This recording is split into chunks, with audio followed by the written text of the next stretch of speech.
Okay, so here's a very popular and juicy question. What was it that the apostles, the first followers of Jesus, actually taught and preached on the regular in their churches?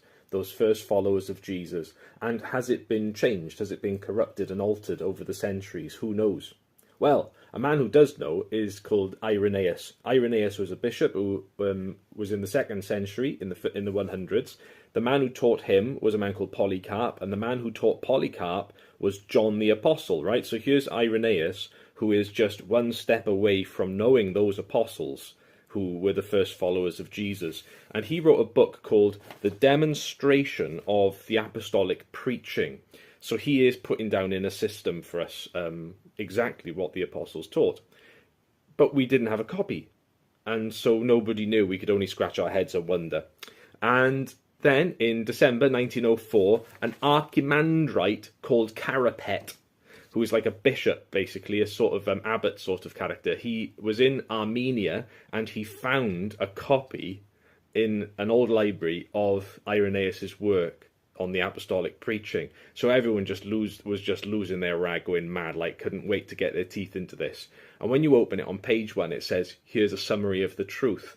It's not an argument, it's not a polemic, it's just a system, just going, here's what the apostles taught. This is it. This is the faith as it is. And so everyone's very excited to open it and get into it and get our teeth into it.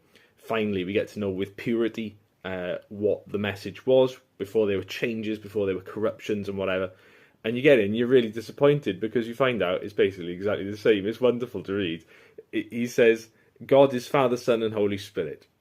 They created the universe. We fell into sin. But Abraham to bless the world, and Moses and the law, all pointing to Christ. The prophets foretold his birth, his death, his resurrection, his rising from the grave, and his ascending into heaven to give the Holy Spirit so the nations might be saved by simply putting their faith and their trust in Jesus. And it's just you read it and you're like, well, this is really boring. I already knew all this. And it's wonderful because it means that the question, what did they really teach, and has it changed, and has it been corrupted? The answer is basically, you show up in any sort of good Christian church on Sunday, and you'll hear what the apostles were teaching 2,000 years ago. I find that really exciting, that it hasn't changed. And here's the evidence. Good old Irenaeus. Thank you, Archimandrite Carapet, for finding that book in that library. God bless.